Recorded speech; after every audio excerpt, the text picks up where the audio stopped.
नमस्कार दोस्तों, मैं अभिषेक सिंह आप सभी का फिर से एक बार UIS एकेडमी के प्लेटफॉर्म पर स्वागत करता हूं। मेरे बहुत से दोस्तों की ये समस्याएं रही हैं जिनमें इतिहास के संबंधित जो पुराने इतिहास है, प्राचीन इतिहास है, उससे संबंध में हमें बहुत सी समस्याएं देखने को मिलती हैं कि सर फैक्ट कैसे याद किया जाए, डिटेल कैसे याद की जाए, क्योंकि मैचिंग से प्रश्न यहाँ पर हमेशा बनते हैं। सूची 1 सूची 2 से मिलाओ जैसे प्रश्नों की श्रृंखला प्राचीन इतिहास से लगातार बनती रही है। आइए देखते हैं, आज हम लोग इतिहास के पुरातात्विक स्रोतों के बारे में बात करेंगे। पुरातात्विक स्रोत एक ऐसे स्रोत होते हैं जिनको इतिहास के कालक्रम में कभी बदला नहीं जा सका है, क्योंकि इन स्रोतों की या इन साक्ष्यों की प्रमुखता हमें इतिहास के अध्ययन में हमेशा से बनी रही है।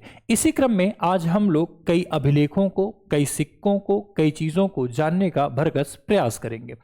यदि हम बात करते हैं अभिलेखों की, तो सबसे पहले पुरालेख शास्त्र, जिसको आर्कियोलॉजिकल सोर्स में हम पढ़ते हैं, तो इंस्क्रिप्शन या प्राचीनतम अभिलेख की बात करें तो मितन्नी का अभिलेख जो मध्य एशिया के बोगज कोई से प्राप्त हुआ था, ये एशिया माइनर में आपको मिलेगा। इसके अलावा यदि हम अन्य अभिलेखों की बात करें जिसमें महास्थान और सोहगौरा, इसका संबंध चंद्रगुप्त से है।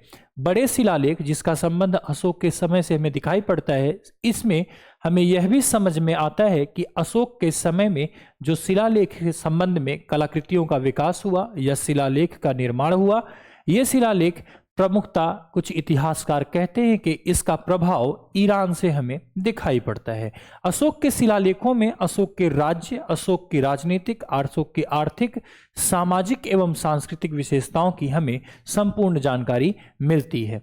हाथी गुम्फा अभिलेख खारवेल के द्वारा लिखा गया था। इस खारवेल के अभिलेख में हमें कलिंग राज्य की जानकारी मिलती है और महापद्मनंद, घनानंद और अशोक के समय में क्या महत्वपूर्ण राजनीतिक परिवर्तन आए उसके बारे में जानकारी खारवेल के हाथी गुम्फा अभिलेख के मिलती है। जूनागढ़ अभिलेख अपने आप में एक अभिलेख नहीं बल्कि एक समय काल को लेकर पूरा दर्शाता है। जूनागढ़ अभिलेख एक ऐसा अभिलेख है जिसमें सबसे पहले संस्कृत भाषा का प्रयोग करके लिखा गया था और रुद्रदमन ने इस अभिलेख का निर्माण कराया था। अक्सर आपसे यह प्रश्न पूछ लिया जाता है कि जूनागढ़ अभिलेख में किस झील के बारे में वर्णन मिलता है, तो जूनागढ़ अभिलेख में सुदर्शन झील के बारे में हमको वर्णन मिलता है। साथ ही साथ रुद्रदमन के इस अभिलेख में यह भी बताया गया था कि किसी भी प्रकार का बेगारी का काम नहीं कराया गया है सुदर्शन लेख के निर्माण में।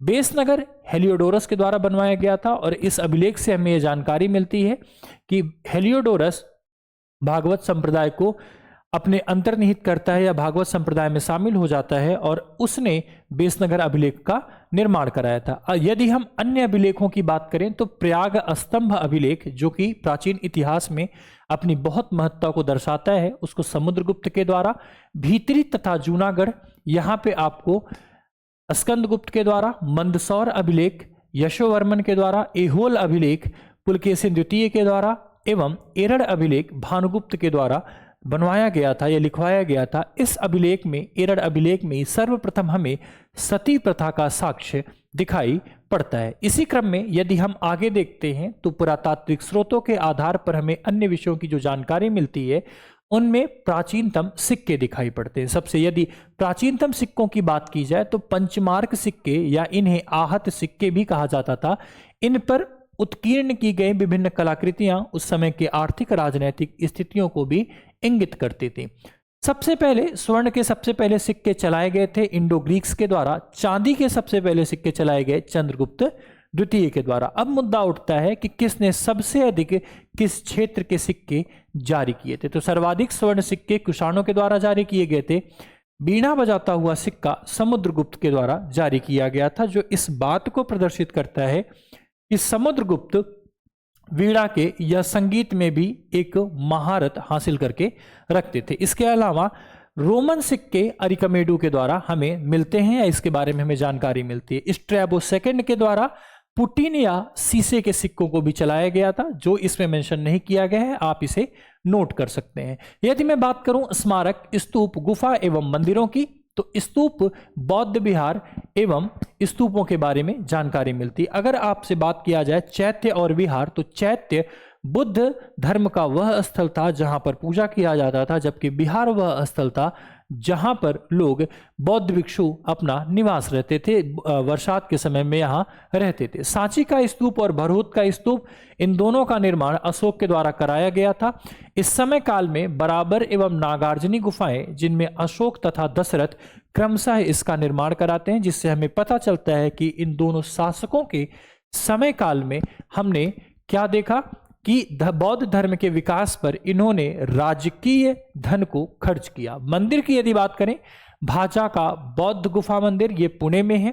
सित्तलवासल जैन मंदिर पुदुकोट्टई तमिलनाडु में है। साथ ही साथ अंकोर वाट, जिसको अभी 8वां आश्चर्य बताया गया है दुनिया का, यह कंबोडिया में है। और बोरोबुदुर मंदिर ये आपका जावा में दिखाई पड़ता है। मूर्तियों की यदि मैं बात करूं पुरातत्व में, तो हड़प्पा काल की मूर्तियां मोहनजोदड़ो में मिली, जिसमें नित्यांगना और पशुपति शिव की मूर्तियां हमें दिखाई पड़ती हैं। साथ ही साथ लोक कला में मूर्तियां भी दिखाई पड़ती हैं जो मौर्य काल में। और इस समय काल के आगे यदि बढ़ते हैं तो मथुरा गांधार कला अपने आप में एक नए विचारों को स्थापित कर रही थी। गांधार कला में सबसे पहले बुद्ध की खड़ी मूर्तियों का भी निर्माण किया गया था। मूर्ति कला के केंद्र के रूप में सारनाथ, मथुरा, अमरावती इनका प्रमुख स्थान रहा है। साथ ही साथ बौद्ध मूर्तियों का निर्माण कुषाण काल में भी दिखाई पड़ता है।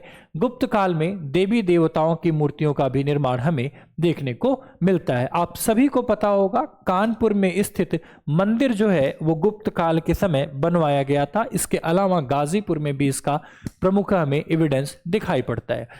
आज की क्लास को, आज की पुरातत्व चीजों को हम यहीं तक जानते हैं। मिलेंगे एक अगले वीडियो में, तब तक के लिए thank you, have a nice day, जय हिंद।